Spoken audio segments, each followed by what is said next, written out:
اے سن رخسانہ، سسرال میں کسی سے دبنے یا ڈرنے کی کوئی ضرورت نہیں۔ کوئی بھی مسئلہ ہو تمہاری ماں تمہارے ساتھ ہے، اور جانتی ہو نا مجھے، عزیزہ نام ہے میرا۔ عزیزہ، ارے میں تو وہ ہوں کہ دودھ پلاتی ماں کے پاس سے گزر جاؤں تو بچہ اس کی گود میں ہی مر جائے۔ ملتوی کو جدا کرنے والی، لوگوں کی جڑیں اکھاڑنے والی۔ کوئی ضرورت نہیں کسی سے ڈرنے کی، اور اس جٹھانی سے تو بالکل نہیں۔ بس جاتے ہی خصم کو لے کر الگ ہو جانا، نہ ہونے دیا تو خیر نہیں میرے ہاتھوں ان کی۔ رخصتی کے وقت رخسانہ ماں کی باتیں بغور سن رہی تھی اور انہیں پلو سے باندھ رہی تھی۔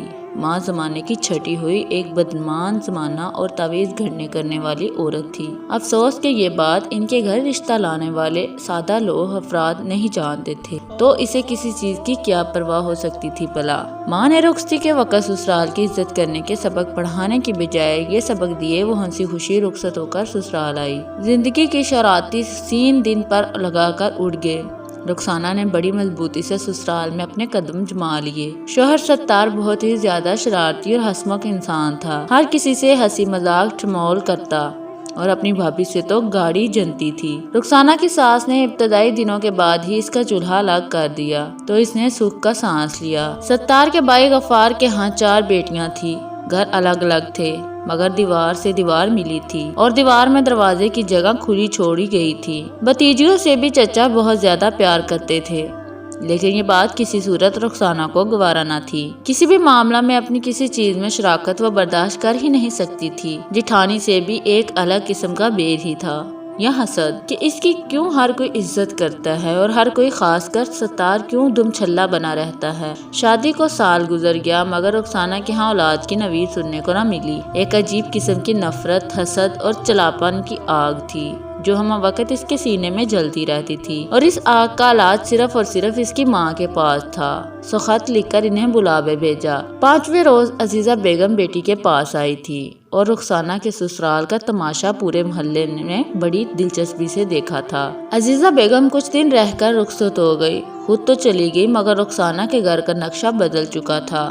اب ستار جیسا پتھر سا ہو گیا، ہر کسی سے کھینچا کھینچا رہتا، بس دن رات رخسانہ کو لیے اپنے کمرے میں بند رہتا۔ بھابھی سب سے بڑی دشمن لگنے لگی تھی اور بھتیجیاں زہر۔ تبھی درمیانہ دروازہ بند ہو چکا تھا۔ رخسانہ نے ماں کو شکریہ کا خط ضرور لکھا تھا کہ ان کے عملات کی وجہ سے اس کی زندگی اس کی من مرضی کے مطابق چل نکلی ہے اور کافی خوشگوار ہو گئی ہے، مگر وہ یہ ضرور بھول گئی تھی کہ ازوائے شریعت کسی پر جادو کرنا یا کرانا کفر ہے، اور اس کا کرنے والا اور کرانے والا دونوں دائرہ اسلام سے خارج ہیں۔ اگر کسی مسلمان نے یہ عمل کیا یا کرایا تو اسے چاہیے کہ فوراً اپنے ایمان کی تجدید کرے، اور اگر وہ شادی شدہ ہے تو اپنے نکاح کی بھی تجدید کرے۔ مختصر یہ کہ جادو خالصتاً ایک شیطانی عمل ہے جس سے بچنا، دور رہنا اور مکمل اجتناب کرنا ایمان اور شریعت دونوں کا بنیادی تقاضا ہے۔ جس نے یہ قبیحہ عمل کیا وہ دائرہ اسلام سے خارج ہوا۔ جادو کے ذریعے کسی کا نقصان پہنچانا حرام ہے،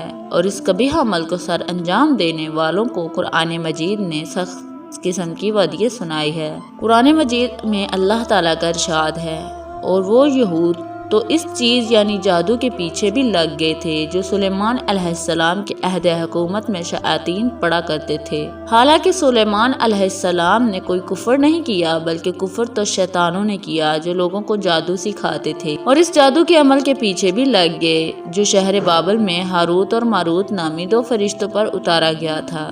وہ دونوں کسی کو کچھ نہ سکھاتے تھے، یہاں تک کہ کہہ دیتے کہ ہم تو محض آزمائش کے لیے ہیں، سو تم اس پر اعتقاد رکھ کر کافر نہ بنو۔ اس کے باوجود وہ یہودی ان دونوں سے ایسا منتر سیکھتے تھے جس کے ذریعے شوہر اور اس کی بیوی کے درمیان جدائی ڈال دیتے، حالانکہ وہ اس کے ذریعے کسی کو بھی نقصان نہیں پہنچا سکتے مگر اللہ ہی کے حکم سے، اور یہ لوگ وہی چیزیں سیکھتے ہیں جو ان کے لیے ضر رساں ہیں اور انہیں نفع نہیں پہنچاتی، اور انہیں یہ بھی یقیناً معلوم تھا کہ جو کوئی اس کفر یا جادو ٹونے کا خریدار بنا اس کے لیے آخرت میں کوئی حصہ نہیں ہوگا، اور وہ بہت ہی بری چیز ہے جس کے بدلے میں انہوں نے اپنی جانوں کی حقیقت بہتری یعنی اخر و افلاح کو بیچ ڈالا۔ کاش وہ اس سودے کی حقیقت کو جانتے۔ سورہ بقرہ 120 آیت نمبر۔ وقت پر لگا کر اڑ گئی۔ 15 سال گزر گئے۔ اللہ تعالیٰ نے رخسانہ کی رسی دراز کر رکھی تھی، بار بار اسے اور اس کی ماں کو توبہ کا موقع فراہم کیا۔ اس دوران اللہ تعالیٰ نے اسے 4 بیٹیوں اور 1 بیٹے سے بھی نوازا۔ اور اولاد جیسی عظیم الشان نعمت سے بھی نوازا، مگر ہوتے ہی کچھ لوگ جو بے حد ناشکرے، حاسد و غاصب ہوتے ہیں، جو اپنی خوشیوں کے سمندر کو نظر انداز کرتے ہیں، جن کی نگاہیں دوسروں کی خوشیوں کے دریا پر ہوتی ہیں۔ اللہ جانے جٹھانی سے ساری زندگی کیا بیر باندھ کر رکھا۔ کچھ دن ٹھیک رہتی اس کے ساتھ تو درمیانی دیوار گرا دی جاتی، اور جب اس کی ماں عزیزہ فسادن پاس سے ہو کر جاتی تو پورا محلہ جھگڑے کا تماشا دیکھتا اور درمیان میں دیوار بھی قائم ہو جاتی۔ ستار کا دماغ وہ پہلے ہی تعویذ گنڈوں سے گما چکا تھی، پھر آئے دن کے لڑائی جھگڑوں سے وہ بری طرح اکتا چکا تھا۔ باہر رہتا تو سکون میں رہتا، گھر آتے ہی اعصاب چٹکنے لگتے، سر درد سے پھٹتا، عجیب بے سکونی ہوتی۔ آئے دن کے لڑائی جھگڑوں سے تنگ آ کر وہ آخر سب کچھ چھوڑ چھاڑ بیرون ملک چلا گیا۔ رخسانہ کو کسی پل قرار نہ تھا، مزید 7 سال گزر گئے۔ ستار نے جا کر مڑ کر خبر تک نہ لی۔ سب سے بڑی بیٹی کی شادی ستار کی غیر موجودگی میں ہی رخسانہ کو کرنی پڑی۔ اسی دوران جٹھانی نے سر پر دستے شفقت رکھا اور کافی دلجوئی کی، مگر یہ اس کے لیے ناکافی تھا۔ تبھی اپنے دل میں چبھی ایک حاسد شیطان سخت عورت کی تسکین کے لیے اپنی ماں کے ذریعے ایسے عملات کروائے کہ جیٹھ کا چلتا کاروبار ٹھپ ہو کر رہ گیا۔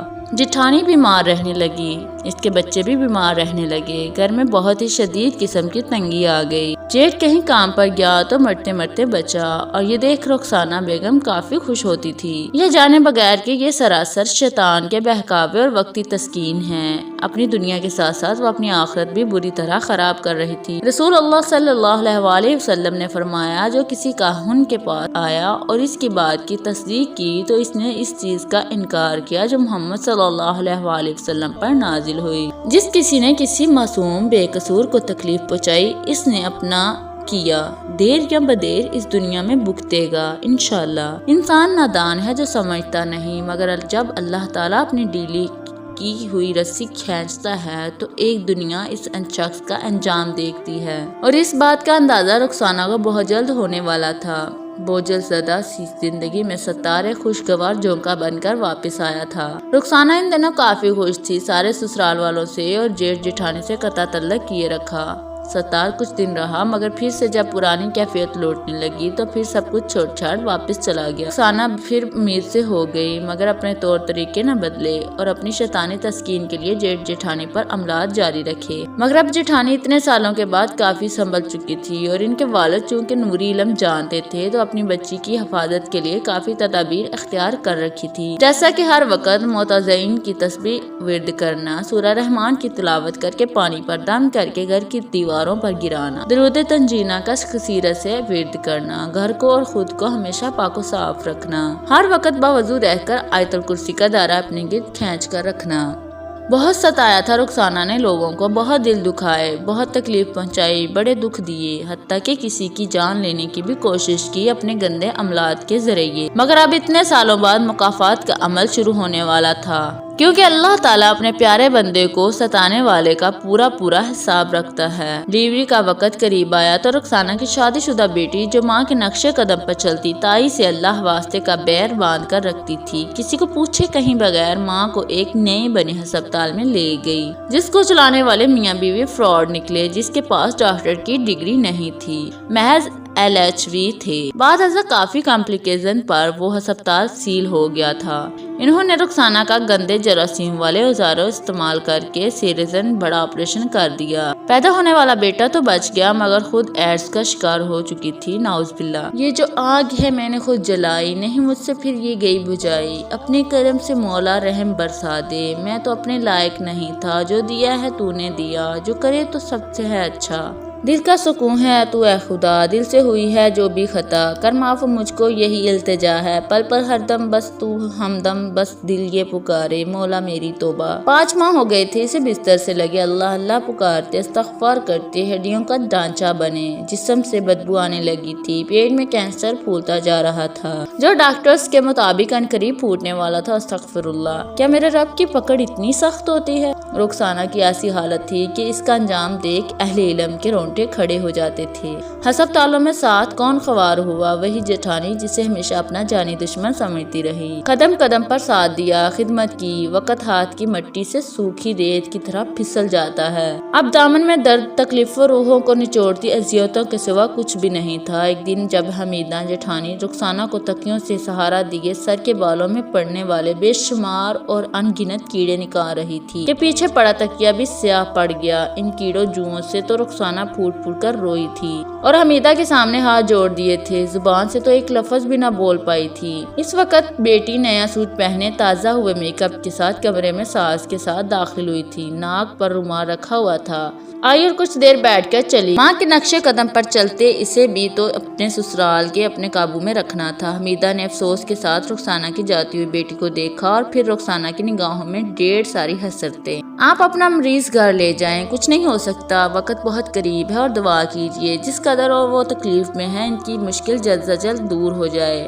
ہاں، مرنے سے پہلے وہ قنص ضرور پھٹے گا، یا خون کے قے کی صورت میں یا دوسری طرح سے خارج ہوگا۔ وہ سمجھنا آخری وقت ہوگا ان کا۔ ڈاکٹر حمیدہ کو بول کر جا چکا تھا۔ وہ بوجھل دل کے ساتھ رخسانہ کو گھر لے آئی تھی۔ بہت کربناک وقت تھا، سانس تھی کہ گلے میں اٹکی تھی، جان تھی جو نکلتی نہ تھی، بس ستار ستار پکارتے جاتی۔ انسان سمجھتا ہے وہ جو چاہے کرے، وقت کا پھر اون بن جائے، اس کا کوئی پوچھنے والا ہے، مگر ہائے افسوس، یہ بھول جاتا ہے کہ جس اللہ تعالیٰ کو جان دینی ہے، اس نے تو ایک تنکے کا بھی حساب لینا ہے۔ انسان کسی کو حد درجہ تکلیف پہنچا کر جائے تو کہاں جائے؟ پھر وہ وقت بھی آیا جب رخسانہ کا کینسر پھوٹ پڑا، قے کی صورت نہیں، دوسرے اخراج کی صورت۔ پوری دنیا توبہ توبہ کرتی تھی، گندگی کی بدبو پورے گھر میں پھیل گئی۔ حمیدہ اور اس کی بیٹیوں نے بالٹیاں بھر بھر گندگی باہر پھینکی۔ قسمت کو شاید اس کے حلق میں اٹکی جان پر رحم آیا تھا، تبھی ستار لوٹ آیا۔ اس کے آنے کے دوسرے دن رخسانہ نے تڑپ تڑپ کر اپنی جان دے دی۔ نزاع کی آخری ہچکی کو ذرا غور سے سن، تمام عمر کا خلاصہ اسی آواز میں ہے، امی امی سنیں تو صحیح نا۔ اگلے دن رخسانہ کی کل خانی پر سپارہ پڑتے حمیدہ کی 6 نمبر والی 14 سالہ بیٹی مریم نے اپنی ماں کو پکارا، مریم بیٹا بری بات، خاموش ہو کر بیٹھو، پتہ نہیں چچی کی مغفرت کے لیے قرآن پاک کی تلاوت کی جا رہی ہے، اسی دوران بولتے نہیں، چچی کے متعلق ہی ہے، صرف ایک مرتبہ سن لیں۔ مریم نے التجا کی۔ اچھا سناؤ، حمیدہ نے اسے قریب کر کے کہا۔ امی رات مجھے خواب آیا کہ چچی کو ایک بڑے کڑاہے میں ڈال کر پکایا جا رہا ہے اور ان کا سالن کچھ بندے بیٹھ کر کھا رہے ہیں۔ مریم نے بے حد برا متلی والا منہ بناتے رازدارانہ انداز اختیار کیا۔ حمیدہ کے رونگٹے کھڑے ہو گئے تھے۔ مریم چچی کی مغفرت کی دعا مانگو بیٹا، بے اختیار پھوٹ پھوٹ کر روتے خدائے الہی سے رخسانہ کی مغفرت کی دعا مانگی، کیونکہ کہتے ہیں کہ وہ جو جا چکے ہوتے ہیں وہ وہاں ہوتے ہیں جہاں سے خود کی حالت جھوٹی نہیں دکھا سکتے، وہ ویسے ہی ہوتے ہیں ویسی ہی حالت میں جیسے ہمیں خواب میں خود کو دکھاتے ہیں یا دکھائی دیتے ہیں۔ استغفر اللہ۔ دنیا کی حیثیتیں تو مر کر ختم ہو جاتی ہیں، مگر اس زندگی کا کیا جو فانی نہیں، باقی ہے، جو ہمیشہ ہمیشہ رہنے والی ہے، لمبا اور طویل سفر، اور رکھتے سفر کیا باندھا، کیا باندھنا چاہیے، یہ ہم انسان سیانے ہیں بہت خوب جانتے ہیں۔ سیدھا اچھا اور نیکی کا سفر کٹھن ہے، مگر منزل آرام دہ اور راحت افزا، جبکہ برائیوں کا رستہ بے حد ساحل اور آرام دہ ہے، مگر منزل اتنی ہی دردناک۔ جو سچے اور نیک اعمال کمانے کی کوشش نہیں کرتے تباہ و برباد ہوئے۔ کہتے ہیں کہ عزیزہ رخسانہ کی ماں کا انجام بھی ایک دن دنیا نے دیکھا تھا، گلے کے کینسر میں مبتلا ہوئی تھی، گلے میں ہوئے بہت بڑے سوراخ میں کیڑے پڑ گئے تھے، جو اب بھی دیکھتا توبہ توبہ کرتا۔ آخر پورے شہر نے دعا مانگی تھی کہ اللہ ان کی مشکل آسان کر دے، تب کہیں جا کر ایڑیاں رگڑ رگڑ کر جان دی اس نے۔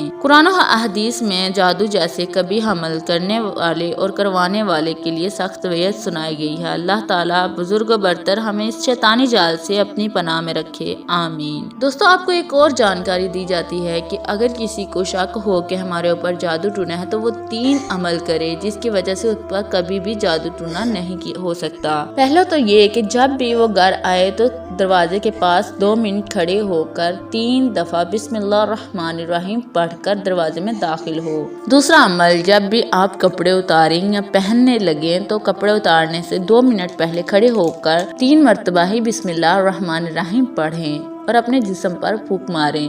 تیسرا عمل، جب بھی آپ غسل خانے میں داخل ہوں تو 2 منٹ باہر کھڑے ہو کر یہی بسم اللہ الرحمن الرحیم 3 دفعہ پڑھ کر داخل ہوں۔ آپ پر کسی قسم کا جادو ٹونا نہیں ہوگا۔ اور یہ بھی کہ اگر آپ کا یقین پختہ ہو کہ خدا تعالیٰ کے سوا آپ کسی کے اوپر بھی یقین نہیں رکھتے اور آپ پر کوئی جادو ٹونا نہیں ہو سکتا، اگر آپ کو اس چیز کا یقین ہو تو آپ اس شیطانی شر سے بچ سکتے ہیں۔ دوستو، اگر آپ کو ہماری ویڈیو اچھی لگی ہے تو پلیز ہمیں لائک اور شیئر ضرور کیجیے گا۔ اس کہانی کو اتنا شیئر کریں کہ جو لوگ اس طرح کے عملات کر رہے ہیں وہ گریز کریں اور اپنی ہدایت کا راستہ اختیار کریں۔ اور پلیز اگر آپ ہمارے چینل پر نئے آئے ہیں تو ہمارے چینل کو سبسکرائب ضرور کر دیں اور بیل آئیکن کو دبا دیں تاکہ آنے والی تمام ویڈیوز سب سے پہلے آپ تک پہنچ سکے۔ شکریہ اور اپنی دعاؤں میں ہمیں یاد رکھیں۔